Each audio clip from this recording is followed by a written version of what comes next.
तो प्रियर श्रोता तो आज आम्भे मैंने आलोचना करने को जीवा संकीर्ण पथ ओसार पथ कौन से विषय रे आम्भे आलोचना करवा जहाँकि आम देखा माथ्यू लिखित सुसमाचार 7 अध्याय 13-14 पद पर्यंत आम्भे देखा सेठारे आ संकीर्ण पथ विषय लेखा अच्छे। प्रथम आम आलोचना करवा संकीर्ण द्वार पर आम आलोचना करवा ओसार द्वार। आ संकीर्ण द्वार कौन? संकीर्ण द्वार हूँ सत्य पथ सत्य मार्ग।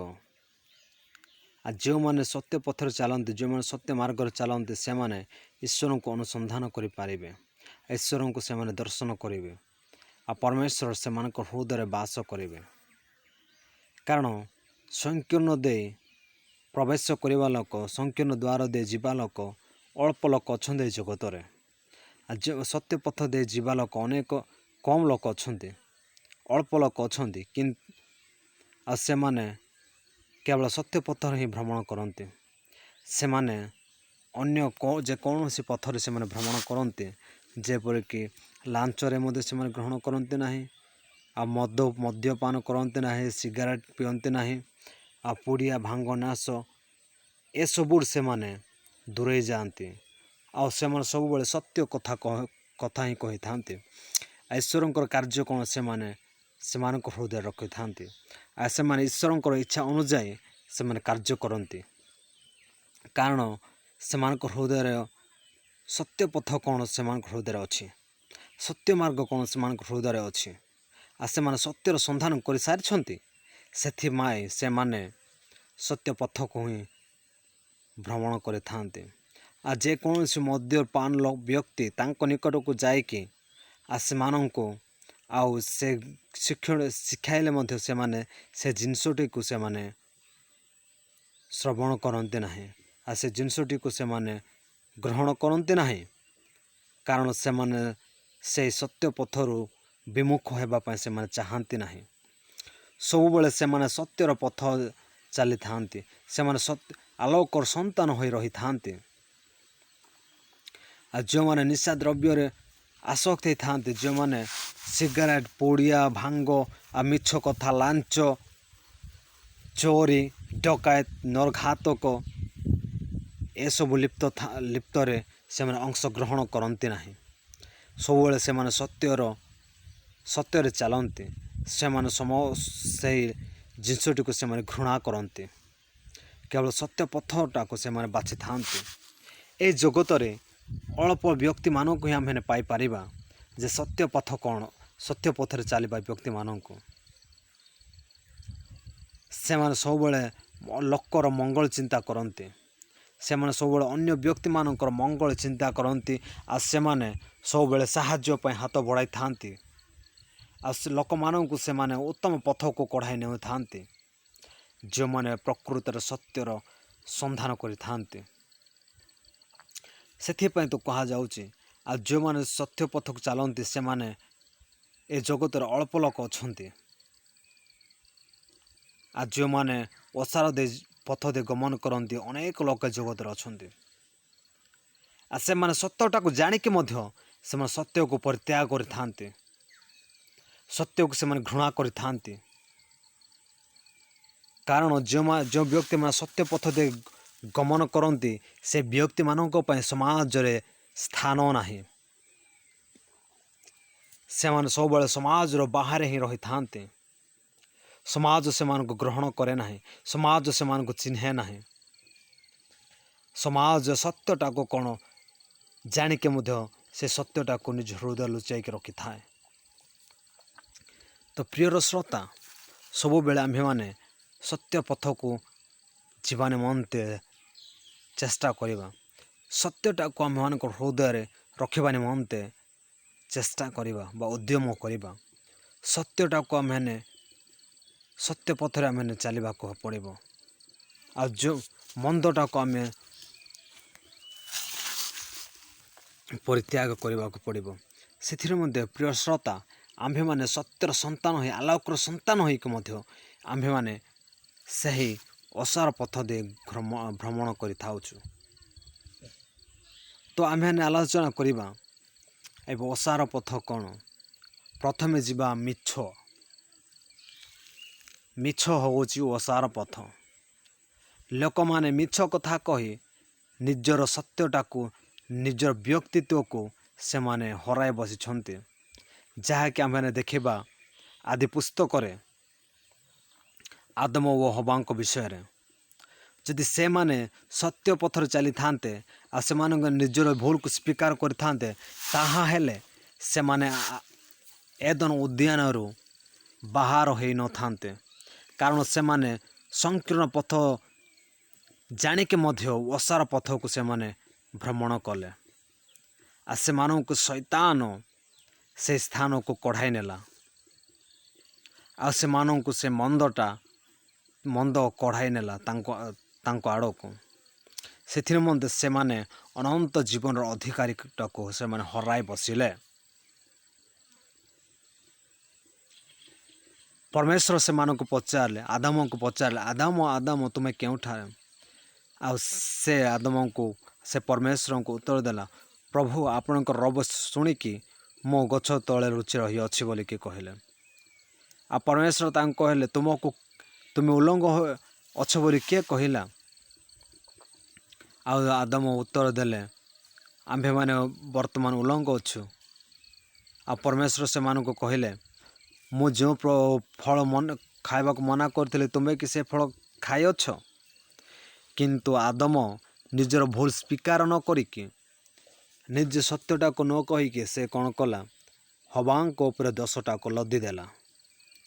ଆଉ ସେ କହିଲା, ପ୍ରଭୁ ତୁମେ ଯାହାକୁ ମୋର ସଙ୍ଗିନୀ ହେବା ନିମନ୍ତେ ଦେଇଥିଲ, ସେହି ନାଁରେ ମୋତେ ଦେବାରୁ ମୁଁ ତାହା ଖାଇଲି।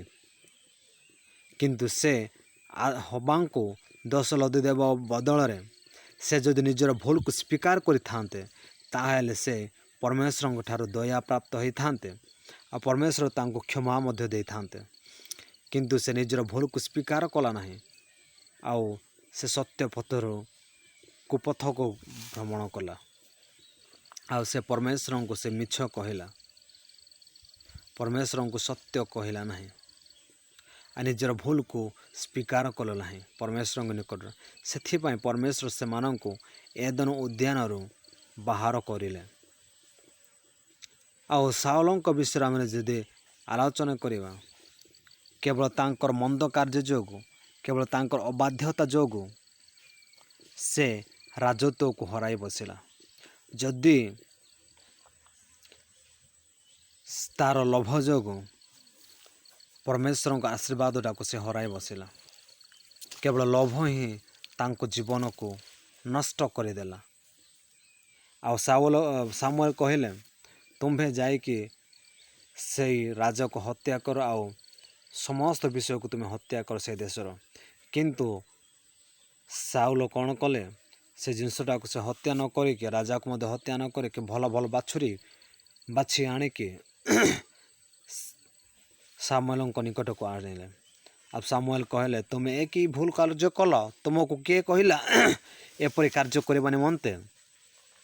ଏହେତୁ ପରମେଶ୍ୱରଙ୍କର ଆତ୍ମା ତୁମଠାରୁ ଦୂରେଇ ଚାଲିଗଲା, କାରଣ ତୁମ୍ଭେ ପରମେଶ୍ୱରଙ୍କ ବିରୁଦ୍ଧରେ ମନ୍ଦ କାର୍ଯ୍ୟ କରିଅଛ। ପରମେଶ୍ୱର ଯାହା କିଛି କରିବା ନିମନ୍ତେ କହିଥିଲେ ତୁମେ ତାହା କରିନାହ।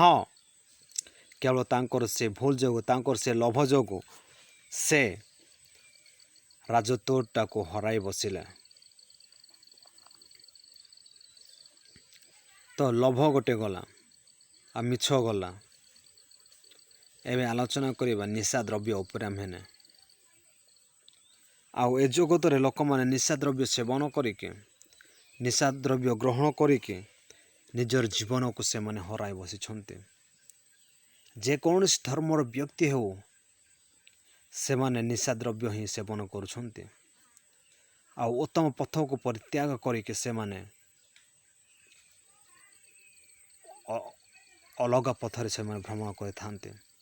ସେଥିପାଇଁ ଯେଉଁମାନେ ନିଶା ଦ୍ରବ୍ୟ ସେବନ କରିଥାନ୍ତି, ସେମାନଙ୍କ ପରିବାର ସବୁବେଳେ ଅଶାନ୍ତି, ଗଣ୍ଡଗୋଳ ସବୁବେଳେ ହେଉଅଛି।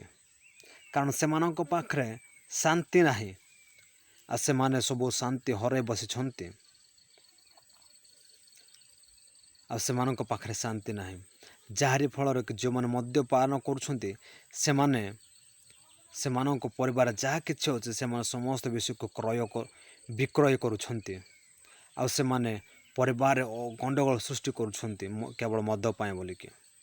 ମଦ ପିଇବା ପାଇଁ ବୋଲିକି ସେମାନେ ନିଜ ପରିବାରରେ ଯେତିକି ଜିନିଷ ଅଛି ସେମାନେ ବିକ୍ରି କରିଥାନ୍ତି। କେବଳ ମଦ ନୁହେଁ, ପୁଡ଼ିଆ, ଭାଙ୍ଗ, ନାଶ, ମାରୁତି ଏସବୁ ହେଉଛି ଅସାର ପଥ। ଆମ୍ଭେମାନେ ଏସବୁକୁ ପରିତ୍ୟାଗ କରିବାକୁ ପଡ଼ିବ। ଆଉ ପରମେଶ୍ୱରଙ୍କ ଆଡ଼କୁ ଆମେ ଗତି କରିବାକୁ ପଡ଼ିବ। ତେବେ ଯାଇକରି ଆମେ ଉତ୍ତମ ସନ୍ତାନ ହୋଇପାରିବା ଏ ଜଗତରେ। ମଦର ଅର୍ଥ କ'ଣ? ମରଣର ଦାରିଦ୍ର୍ୟକୁ ଘରକୁ ଟାଣି ଆଣିଥାଏ। ଯେଉଁ ବ୍ୟକ୍ତି ମଦ ପିଏ ସେ ମରଣକୁ ଘରକୁ ଆଣେ। ମରେ ମରଣ, ପୁଣି ଦେହରେ ଦାରିଦ୍ର୍ୟତା ଦେଖା ଦେଇଥାଏ। ମରଣର ଦାରିଦ୍ର୍ୟଟାକୁ ସେ ନିଜ ଘରକୁ ଟାଣି ଆଣିଥାଏ। ଯେଉଁ ବ୍ୟକ୍ତି ସବୁବେଳେ ମଦ ପିଏ ତା ପାଖରେ କିଛି ମଧ୍ୟ ରହିବ ନାହିଁ। ତା'ର ମାନ ମର୍ଯ୍ୟାଦା ସମସ୍ତ ବିଷୟକୁ ସେ ହରାଇ ବସିଥାଏ। ସମାଜରେ ତା ପାଇଁ କିଛି ହିଁ ନଥାଏ। ଆଉ ହିଂସା,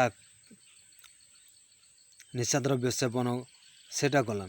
ଏବେ ଦେଖିବା ଆଉ ଗୋଟେ କାରଣ ଅସାର ପଥ। ହିଂସା, ଈର୍ଷା, ଆତ୍ମଗର୍ଭୀ, ଲୋଭୀ। ଏଇଟା ହେଉଛି ମଣିଷର ଦୈନନ୍ଦିନ ଜୀବନର କାର୍ଯ୍ୟ। ଯେଉଁ ବ୍ୟକ୍ତି ପାଖରେ ଏସବୁ ବିଷୟ ଗୁଡ଼ାକ ଥାଏ ସେ ମଣିଷ କେବେ ମଧ୍ୟ ଉତ୍ତମ ପଥରେ ଚାଲେ ନାହିଁ। ସବୁବେଳେ ସେ ନିଜକୁ ଗର୍ବ କରିଥାଏ। ଆଉ ଯେଉଁ ବ୍ୟକ୍ତି ଧନ ସମ୍ପତ୍ତି ପାଇଥାଏ ତାକୁ ସବୁବେଳେ ଈର୍ଷା କରିଥାଏ। ସେଇଟା ହେଉଛି ଅସାର ପଥ। ସେଇଟା ହେଉଛି ମନ୍ଦର କାର୍ଯ୍ୟ। ସେଇଟା ହେଉଛି ମନ୍ଦର ପଥ। ଆଉ ଲୁଣ୍ଠନକାରୀ, ଆଉ ସେମାନେ ଲୁଣ୍ଠନ ମଧ୍ୟ କରିଥାନ୍ତି। ସେଥିପାଇଁ ଯୀଶୁଖ୍ରୀଷ୍ଟ କହିଥାନ୍ତି ସଂକୀର୍ଣ୍ଣ ପଥରେ ଗମନ କରିବା ଲୋକ ବହୁତ ଅଳ୍ପ ଲୋକ ଅଛନ୍ତି, କିନ୍ତୁ ଅସାର ପଥରେ ଗମନ କରିବା ଲୋକ ଅନେକ ଅଛନ୍ତି ଏ ଜଗତରେ। କାରଣ ଯୀଶୁଖ୍ରୀଷ୍ଟ ଏ ଜଗତକୁ ନ ଆସିବା ପୂର୍ବରୁ ସେ ସମସ୍ତ ବିଷୟ ଘଟିଥିଲା। ଆଉ ଯହୁଦୀ ଲୋକମାନଙ୍କ ପାଖରେ ବାଇବେଲ ଥିଲା। ସେମାନେ ସମସ୍ତ ସତ୍ୟ ବିଷୟଟାକୁ ଜାଣିଥିଲେ। ତଥାପି ସେମାନେ ସତ୍ୟ ବିଷୟକୁ ପାଳନ ନ କରି ସେମାନେ ପାଳନ କରୁନଥିଲେ କିମ୍ବା ଅନ୍ୟମାନଙ୍କୁ ମଧ୍ୟ ପାଳନ କରିବାକୁ ସୁଯୋଗ ଦେଉନଥିଲେ। ଆଉ ସେହି ସମୟରେ ମଧ୍ୟ ଲାଞ୍ଚ ଚାଲିଥିଲା। ସେ ସମୟରେ ମଧ୍ୟ ଡକାୟତ ଚାଲିଥିଲା। ସେ ସମୟରେ ମଧ୍ୟ ନିଶାଦ୍ରବ୍ୟକୁ ଗ୍ରହଣ କରୁଥିଲେ, ନରହତ୍ୟା ମଧ୍ୟ କରୁଥିଲେ।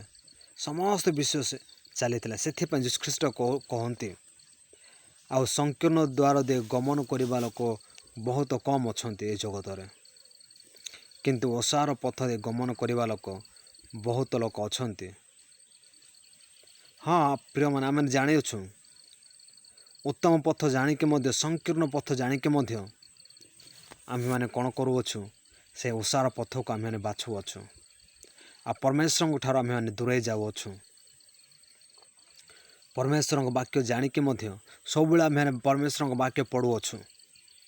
ଆଉ ପରମେଶ୍ୱରଙ୍କ ବାକ୍ୟ ଆମ୍ଭମାନଙ୍କ ହୃଦୟରେ ଅଛି, କିନ୍ତୁ ଆମ୍ଭେମାନେ ସେଇଟାକୁ ଉପଯୁକ୍ତ ସମୟରେ ବ୍ୟବହାର କରୁନାହୁଁ। ସବୁବେଳେ ଆମ୍ଭମାନଙ୍କ ହୃଦୟରେ ଈର୍ଷା, ଆତ୍ମଗର୍ଭ, ଜଣକୁ ହିଂସା ହେବା, ଏ ପ୍ରକାର ଜୀବନ ଆମ୍ଭମାନଙ୍କ ହୃଦୟରେ ରହିଥାଏ। ସେଥିପାଇଁ ଆମ୍ଭେମାନେ ପରମେଶ୍ୱରଙ୍କ ନିକଟକୁ ଯାଇପାରୁନୁ। ସେଥିପାଇଁ ଆମେମାନେ ଯାହା କିଛି ପ୍ରାର୍ଥନା କରିଥାଉ ପରମେଶ୍ୱରଙ୍କ ନିକଟରେ ସେ ସମସ୍ତ ବିଷୟ ସଫଳ ହୋଇନଥାଏ। କାରଣ ପରମେଶ୍ୱର ଆମ୍ଭମାନଙ୍କ ହୃଦୟକୁ ସେ ଚାହାନ୍ତି। ଆମ୍ଭମାନଙ୍କ ହୃଦୟର ସରଳତାକୁ ସେ ଚାହାନ୍ତି। ଆଉ ଯେତେବେଳେ ମଣିଷର ହୃଦୟରେ ସରଳ ହୁଏ, ଯେତେବେଳେ ମଣିଷ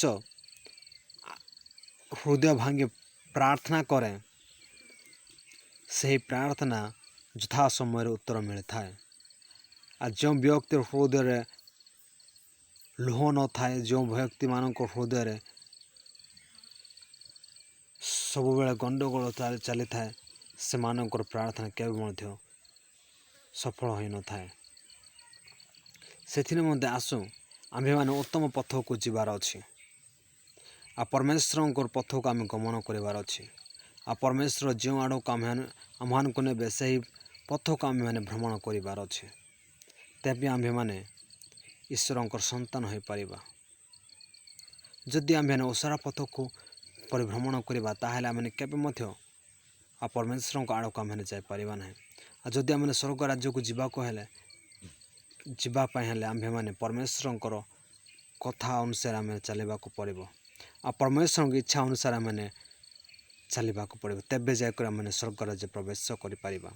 ଆଉ ଯଦି ଆମେ ଅନନ୍ତ ଜୀବନର ନର୍କ କୁଣ୍ଡରେ ଯଦି ଯିବାକୁ ହେଲେ ଆମେ କିଛି କରିବାକୁ ପଡ଼ିବ ନାହିଁ। ନିଜ ଇଚ୍ଛା ଅନୁସାରେ ଆମେ ଭ୍ରମଣ କରିବାକୁ ପଡ଼ିବ। ଯେତେ ମଦ ପିଉଛ ପିଅ, ଯେତେ ହିଂସା ହେଉଛ ହୁଅ, ଯେତେ ଅନ୍ୟାୟ କରୁଛ କର, ଯେତେ ଅତ୍ୟାଚାର କରୁଛ କର, ସେଥିରେ କିଛି ଫରକ ପଡ଼େ ନାହିଁ। କାରଣ ଆମ୍ଭେମାନେ ସେହି ଜାଗାରେ ଆମ୍ଭେମାନେ ଲିପ୍ତ ହୋଇକି ରହିଅଛୁ। ଯଦି ଆମ୍ଭେମାନେ ସ୍ୱର୍ଗ ରାଜ୍ୟକୁ ଯିବା ପାଇଁ ହେଲେ ଆମେ ସମସ୍ତ ବିଷୟକୁ ପରିତ୍ୟାଗ କରିବାକୁ ପଡ଼ିବ। ଆଉ ଆମ୍ଭେମାନେ ସତ୍ୟର ସନ୍ଧାନ କରି ପରମେଶ୍ୱରଙ୍କ ନିକଟକୁ ଯିବାକୁ ହେବ। ତାହେଲେ ଆମେ ସ୍ୱର୍ଗ ରାଜ୍ୟରେ ପ୍ରବେଶ କରିପାରିବା ଆଉ ଈଶ୍ୱରଙ୍କର ଉତ୍ତମ ସନ୍ତାନ ବୋଲି ପରିଗଣିତ ହୋଇପାରିବା। ଏ ଛୋଟ ବାକ୍ୟ ବୁଝନ୍ତୁ। ପ୍ରଭୁ ସମସ୍ତଙ୍କୁ ଆଶୀର୍ବାଦ କରନ୍ତୁ।